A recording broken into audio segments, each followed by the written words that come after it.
Bienvenue, aujourd'hui on se plonge dans une véritable scène de crime. Mais oubliez les ruelles sombres, celle-ci se déroule entièrement sur nos écrans. Et pour y voir clair, on va s'équiper d'un outil d'investigation de nouvelle génération. Et voilà, ça commence. Une avalanche de dernières nouvelles déferle sur Internet. Chaque affirmation est plus choquante que la précédente, créant un tourbillon d'informations qui semble impossible à vérifier. Et puis, pour rendre le tout encore plus crédible, le récit se charge de détails. On nous brosse le portrait d'une scène de tribunal, digne d'un film, avec des noms, des dates, tout ce qu'il faut pour que l'histoire paraisse authentique. L'affaire prend ensuite une toute autre ampleur.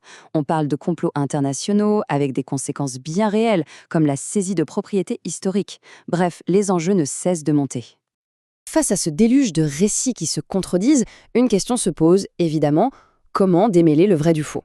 C'est précisément le défi qu'on va tenter de relever. Pour s'attaquer à ce désordre, il faut les bons outils, une méthode fiable. Et si la solution venait d'une approche d'investigation, assistée par l'intelligence artificielle?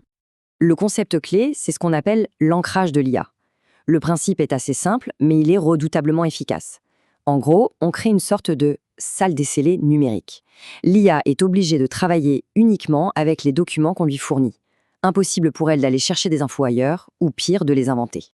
Ce tableau, il illustre parfaitement comment cette méthode vient contrer les faiblesses typiques de l'IA. D'un côté, on a l'hallucination, c'est quand l'IA invente.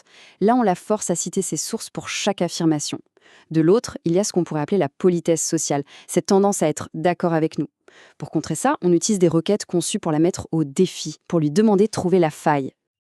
Alors concrètement, comment ça marche? C'est un cycle de vérification en 5 étapes. C'est un peu le manuel du parfait détective numérique.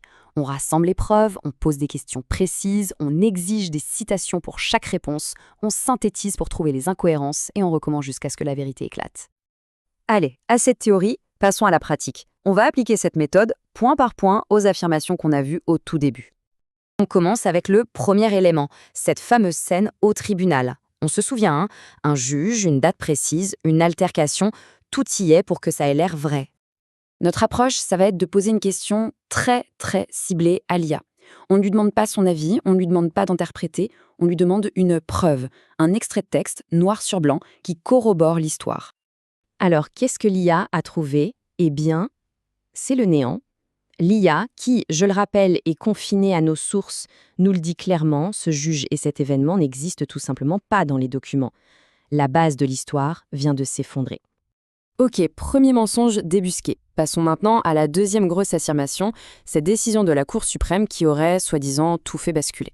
On applique exactement la même logique. Le récit est super précis, il nous parle d'un vote unanime, 9-0, et il mentionne même la page 47 d'un document. Parfait, on va prendre ces détails et demander à l'IA de nous les montrer. Et, sans grande surprise, le résultat est identique. L'IA nous confirme qu'il n'y a absolument aucune trace de cette décision. Malgré tous ces détails, le récit est une pure fabrication. Bon, après avoir examiné les preuves, ou plutôt l'absence de preuves, on peut maintenant dresser le portrait robot de ce type de fraude numérique. On voit bien le mode opératoire, c'est un véritable château de cartes. D'abord, on invente une autorité qui n'existe pas. Ensuite, on crée un faux sentiment d'urgence pour court-circuiter la réflexion. On joue sur les émotions, bien sûr.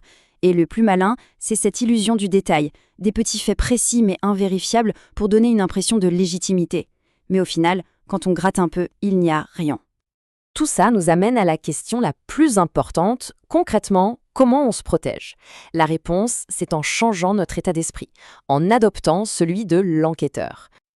Le but du jeu, finalement, c'est de passer du statut de spectateur passif qui absorbe l'information sans la questionner à celui d'enquêteur actif qui vérifie, analyse et déconstruit. C'est vraiment ça la clé. Et ça nous laisse avec une dernière réflexion, qui est assez vertigineuse.